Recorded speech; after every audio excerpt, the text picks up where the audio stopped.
What's up, guys? My name is Moo. I'm a college student who loves reading, and I'm here to share that love with all of you. It's kind of crazy, like this top on camera really matches my skin tone, but it does not off camera. Like, it's bright baby pink. So this is weird, but it's fine. You don't need to worry about it. Let's just get right into it. The book we are reading today is one of my favorites of all time. It is called Monster by Walter Dean Myers. It was a National Book Award finalist, and for good reason. It is such a good book. It was written in 1999, so probably written pretty soon after the race riots in 1993, I believe. So it was really good. It's set in New York and it's just a very impactful book, and it's really, really well done. And spoiler alert, I think everyone should read it. I think that it's not too difficult of a read that it should keep you from reading it. I think that it is just a very important book and everyone should take the time to read it. So I'll just start getting into the summary, and then we can talk about the parts of the book that I found really impactful. And yeah, at the end of me reading this, I remember where I was sitting in bed, and I finished the book, and I just sat there for minutes because I couldn't wrap my head around how amazing this book was. It took me a long time to just calm down and be able to think about this book. I read this book for the first time pretty much exactly a year ago. I was working at my local fair, and it's fair season right now. So it's been a little while, but I went through it, I skimmed through it, I wrote down notes, so it will be an amazing book review. I guarantee. So we'll get started by reading the summary. Steve Harmon's black. He's in jail, maybe forever. He's on trial for murder, and he's 16 years old. Fade in, interior, early morning in cell, Block D, Manhattan Detention Center. Steve, voiceover. Sometimes I feel like I have walked into the middle of a movie. Maybe I can make my own movie. The film will be the story of my life. No, not my life, but of this experience. I'll call it what the lady prosecutor called me. Monster. I mean, the summary alone was just gripping. Like, it's this 16-year-old boy who's on trial for murder. And it was very tough to read, but in the best way possible. So, yeah.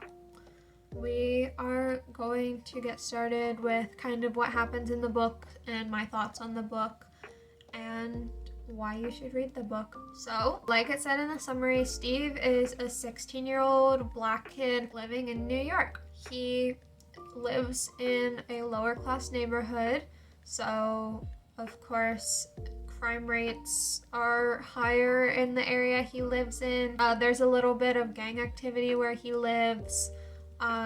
It's very much what you would expect from a lower class neighborhood, which is mostly Black and Hispanic people and or immigrants or just anything like that. And Steve fits that statistic quite well. He is this poor black kid living in this lower class neighborhood, just kind of living his life. And all of a sudden, he gets caught up in this murder trial. So what happens is that these two people named James King and Bobo Evans committed an armed robbery. That is indisputable. That is what happened. One of them pulled the trigger and killed Mr. Nesbitt, who was a well-respected man who had immigrated to the US. He ran the convenience store that was robbed, and he lost his life. So James King and Bobo Evans are 100% at wrong. We know that, but what we don't know is whether or not Steve is innocent or guilty. Steve is the narrator of this book. The formatting of this book is extremely unique. It switches between diary entries from Steve and screenplay formatting. So you read the whole thing like a screenplay or a diary entry. I'll show you just one of the pages. I just flipped to a random one, but this kind of says, here's the opening scene and here's the dialogue. So it is formatted in that way. And I think that is really creative. It is really cool. It was also one of the reasons that I read through it so quickly. It took me only a couple of days to read. And I just thought it was very creative. And I liked that it was from Steve's point of view. So throughout this entire thing, we go through the trial. Steve has a white attorney fighting for him, and the prosecutor is also white. So it is these two privileged white women who are going over the trial of 3 black men, and then there was another Hispanic man who, well, not man, he was 14, but he was affiliated with a gang and he was a witness and he was there too, but it was mostly Bobo, James, and Steve. So throughout this book, we basically go through the trial, the entire trial. It's a courtroom drama, and we hear the whole story of what happened in detail. We hear who pulled the trigger, what was happening, how these people got caught, and throughout it all, it's like, oh, did Steve do it or did he not? Is he guilty? Is he innocent? Like, we don't know, but we want to trust him because he seems like such a kind person. He, like, one of his teachers was brought on as a character witness, and he said, no, Steve is one of the kindest people ever. All he wants to do is create films. Like, he's such a creative, kind person. He would never do a thing like this. So you really want to believe that he would never do a thing like this. And we go through the entire thing, and we don't know if he's gonna get convicted or not. We were like, this looks bad for him. Oh, no, maybe not. Maybe they'll say he's innocent. Oh, no, maybe they'll say he's guilty because of this. Like, it brings you along with the journey. Like, you don't know what's going to happen. And then finally the verdict comes, and we find out that he is found innocent. I just remember releasing a huge sigh of relief. I was like, thank God Steve was innocent. Like, I was so happy. And then the book ends, and then I realized something. We don't actually know if Steve was innocent or not. And I think that was extremely intentional. I think Walter Dean Myers wanted to make sure the reader never knew if Steve was actually involved in the case or not. This entire time, we hear the story from Steve's perspective. We see his character. We hope for the best from him. All of that, like, you learn to really like Steve, but at the same time, you don't know if he did it. And that kind of just made my brain boil. Like, it melted because it was so well done. And it made me think for so long. It's like, did he actually do it and we were all fooled?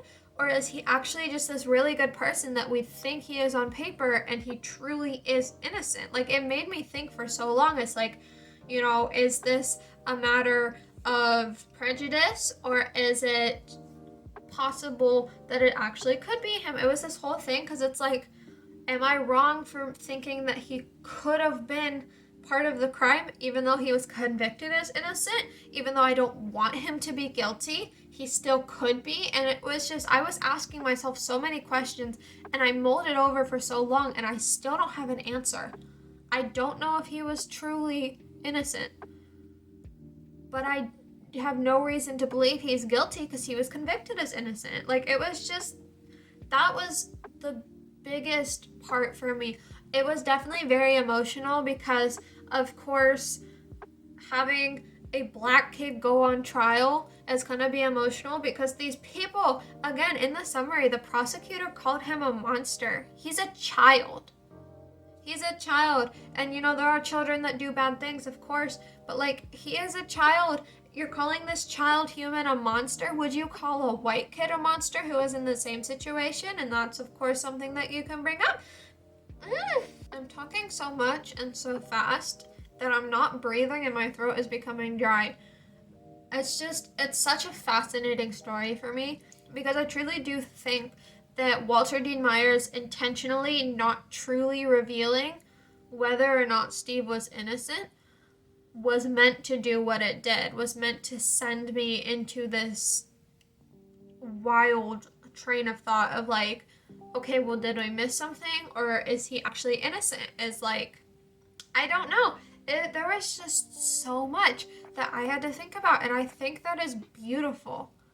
It's so cool getting a book where you can think like that because, of course, there are so many books out there about racism and discrimination and prejudice and bias, but it's done so well here that I would put it above many others that I've read, and that's not to say that those are bad, just that, this one right here is the best, in my opinion. Obviously, I have no say in this matter because, like, technically, like, even though I'm reading and reviewing, being that I am, as white as a lot of things. Like, obviously, I'm not the person to talk about these issues or educate people on these issues. I'm just here to support. But I thought this one was really good. And I don't have the perspectives to qualify in saying that this book is one of the best books to learn about racism and prejudice and all of that, but it is one that helped me a lot. So, and I mean, the fact that it won so many awards kind of makes me feel like I'm definitely not alone in that.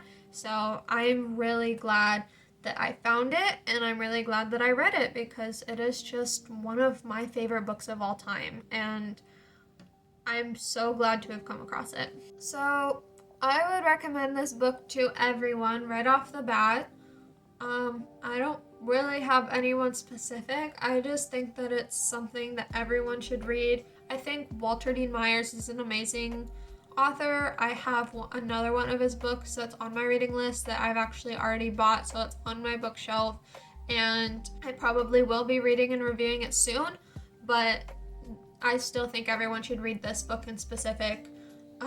Walter Dean Myers seems to write a lot about racism and the fight to end racism and the fight for equality and all of that. So I think that he's a good source when it comes to both education and literature, and I would definitely research more about him if I were you. I've done a lot of research on him.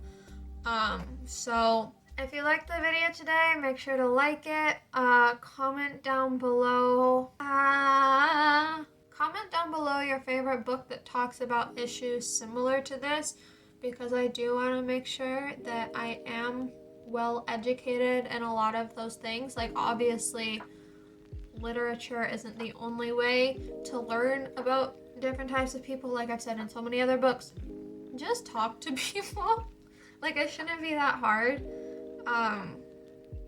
I've learned the most by years of talking to people and trying to understand people, and I know I never will completely, and learning about someone else's experience is a lot different than experiencing things for yourself.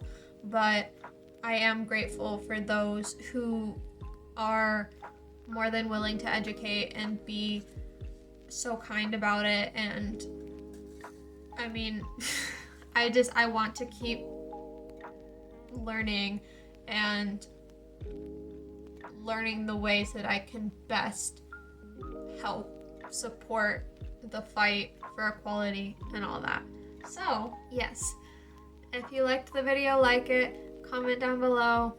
And if you like the content that I put out, consider subscribing. I've been doing this for almost 9 months now, probably over 9 months by the time this video comes out. So this is awesome. It's not like I'm growing in subscribers exponentially. It's not like super quick growth, but at the same time, I'm glad that there are people that are coming to watch my reviews and are subscribing because they want to continue to watch what I review. So thank you so much. I hope you guys have a wonderful day. Without further ado, this has been Moo. I hope you guys have a wonderful day, and I will see you guys in the next video. Bye bye!